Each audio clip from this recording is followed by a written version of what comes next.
Rhapsody of Realities, शनिवार 6 मार्च 2021, Saturday 6 March 2021। Rhapsody of Realities pastor Chris Oyakhilome द्वारा जो वचन हमको सीखने के लिए मिलता है, आज फिलिपियंस 2 चैप्टर 3 और 4 वर्स मैसेज ट्रांसलेशन में से लिया गया है और इस वचन के आधार से आज का विषय है फिलिपियों की पत्री 2 अध्याय 3 और 4 वचन के आधार से मैसेज ट्रांसलेशन इंग्लिश में जो है उसमें से ये आज का विषय लिया गया है। आज का जो विषय है वो थिंक बियॉन्ड योरसेल्फ। अपने आप से आगे, अपने आप से परे सोचिए। अपने आप से परे सोचिए। Think beyond yourself. अपने आप से पार जाकर सोचिए। अपने आप को पार कर दीजिए और फिर सोचिए। अपने आप से परे सोचिए। तो इंग्लिश में ये वचन मैसेज ट्रांसलेशन में ऐसा है, फिलिपियंस 2 चैप्टर 3 और 4 verse. Don't push your way to the front, don't sweet talk with your way to the top, put yourself aside and help others get ahead. Don't be obsessed with getting your own advantage. Forget yourselves long enough to lend a helping hand. फिलिपियों के 2 अध्याय का 3 और 4 वचन इस प्रकार से कहता है, हिंदी BSI बाइबल में। विरोध या झूठी बड़ाई के लिए कुछ न करो, पर दीनता से एक दूसरे को अपने से अच्छा समझो। हर एक अपने ही हित की नहीं वरन दूसरों के हित की भी चिंता करे। विरोध या झूठी बढ़ाई के लिए कुछ न करो, पर दीनता से एक दूसरे को अपने से अच्छा समझो। हर एक अपने ही हित की नहीं वरन दूसरों के हित की भी चिंता करे।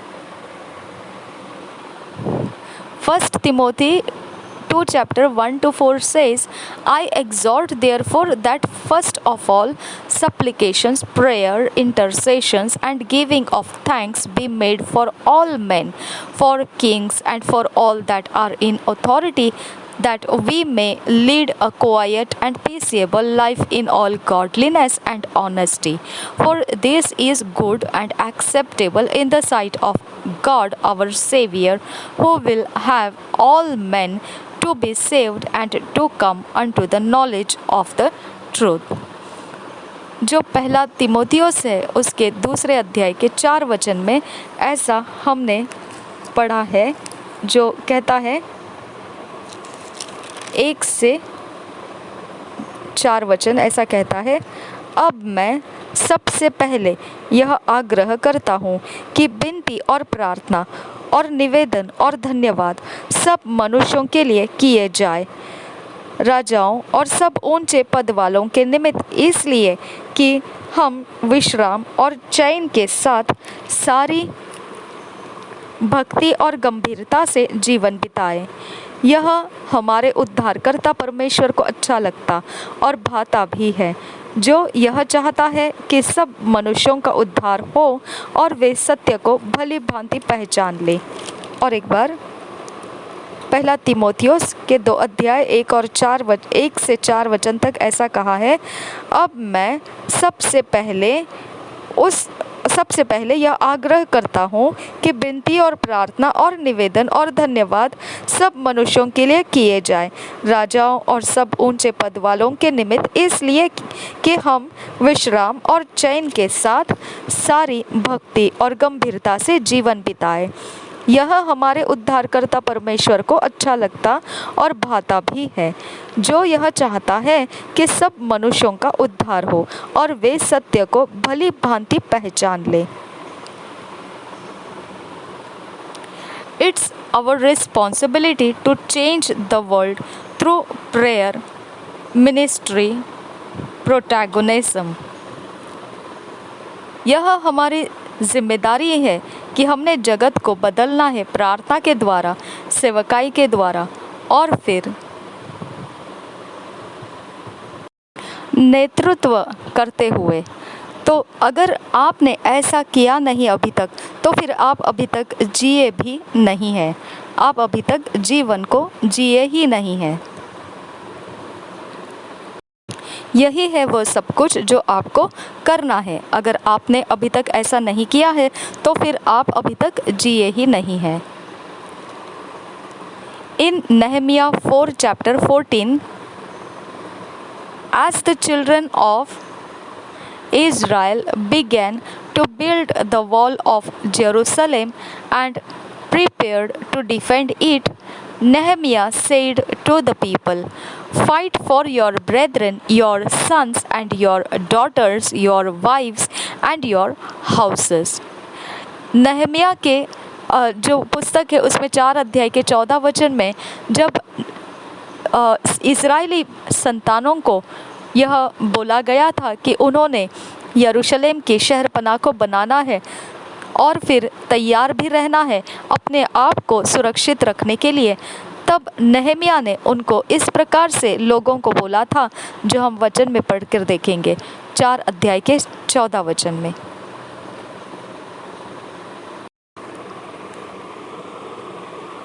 तब मैं देख कर उठा और रईसों और हकीमों और अन्य सब लोगों से कहा, उनसे मत डरो, प्रभु जो महान और भय योग्य है उसी को स्मरण करके अपने भाइयों, बेटों, बेटियों, स्त्रियों और घरों के लिए युद्ध करना। अपने भाइयों, बेटों, बेटियों, स्त्रियों और घरों के लिए युद्ध करना, ऐसा नहमिया ने लोगों से कहा था।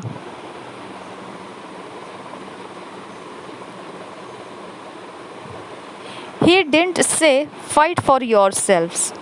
उसने ऐसा नहीं कहा था कि अपने आप के लिए युद्ध करो। And the word houses there does not mean buildings. He was referring to clans, whole families, like you would say the house of Joseph. अब जब वह यह शब्द इस्तेमाल कर रहा था कि अपने घरों के लिए, तो इसका मतलब वह मकान के लिए नहीं बोल रहा था, ऐसी कोई मकान, इमारत इसके विषय में नहीं कह रहा था युद्ध करो, परंतु वह जो कह रहा था वह पूरी संपूर्ण परिवार के लिए कह रहा था।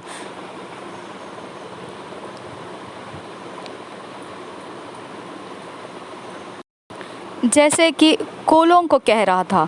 और अगर उदाहरण के तौर पर अगर देखेंगे तो जो हम बोलते हैं कि यूसुफ का घराना, तो ये घराना के विषय में था, ये संपूर्ण परिवार घराने के विषय में कह रहा था। He was calling out the champion spirit in them. वह उनके बीच में से जो बहुत ही उत्कृष्ट ऐसा युद्ध कर सकता है, बहुत ही प्रवीण ऐसा आत्मा उनमें से बुलवाकर लेकर आ रहा था।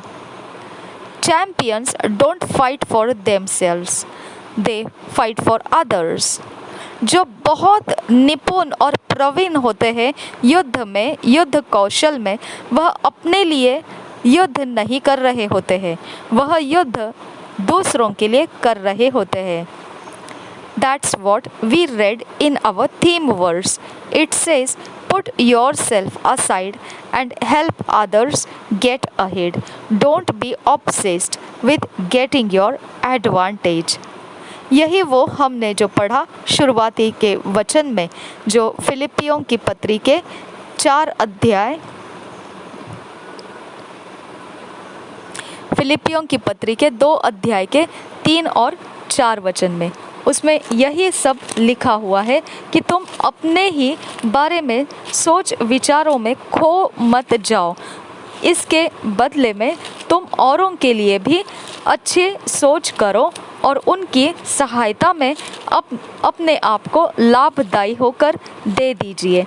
तो हम उस वचन को पढ़ेंगे, फिलिपियों की पत्री उसका 2 अध्याय का 3 और 4 वचन। विरोध या झूठी बड़ाई के लिए कुछ न करो, पर दीनता से एक दूसरे को अपने से अच्छा समझो।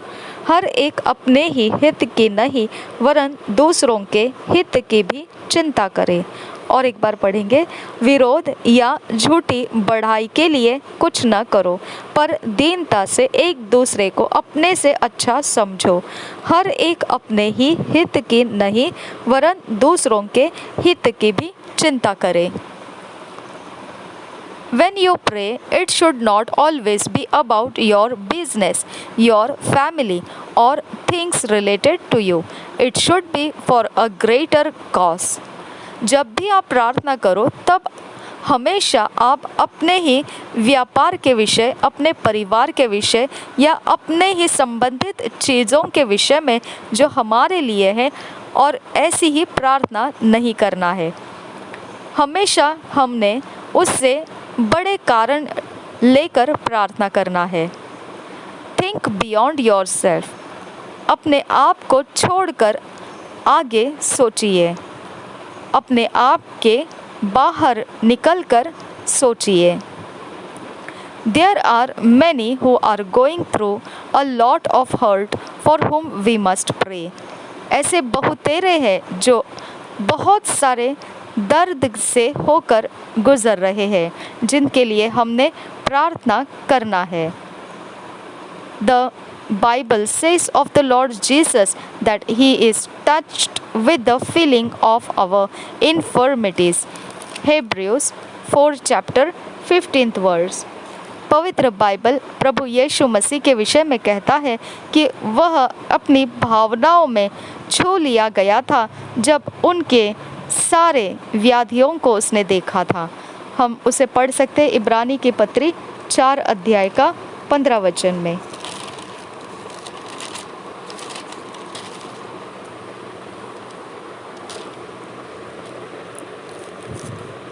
क्योंकि हमारा ऐसा महायाजक नहीं जो हमारी निर्बलताओं में हमारे साथ दुखी न हो सके, वरन वह सब बातों में हमारे समान परखा तो गया तो भी निष्पाप निकला।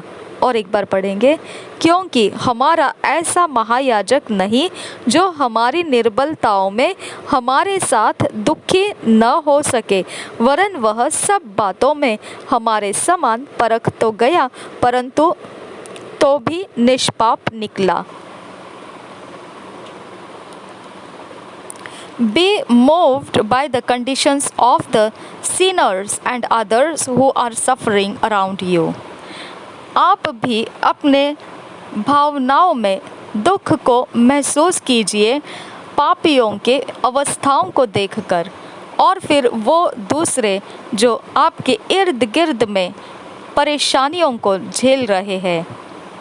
Let the plight of the poor, the sick and the downtrodden stir compassion in you to intercede for them and cause a change in their lives today.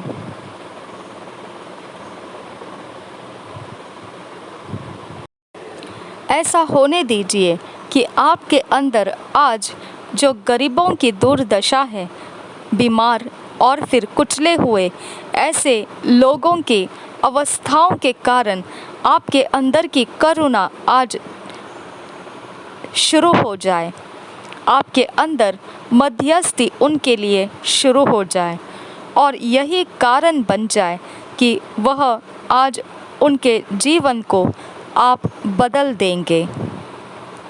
We are to continue in intercession for the nations, leaders and peoples of the world, especially in this last days. हमने लगातार बने रहना है, मध्यस्थी की प्रार्थना राष्ट्रों के लिए, नेताओं के लिए और जगत भर के लोगों के लिए करते रहना है। खास कारण यह है जब हम आखिरी दिनों में हैं। इन दिनों में विशेषता हमने ऐसे लगातार प्रार्थना में मध्यस्थ में बने रहना है।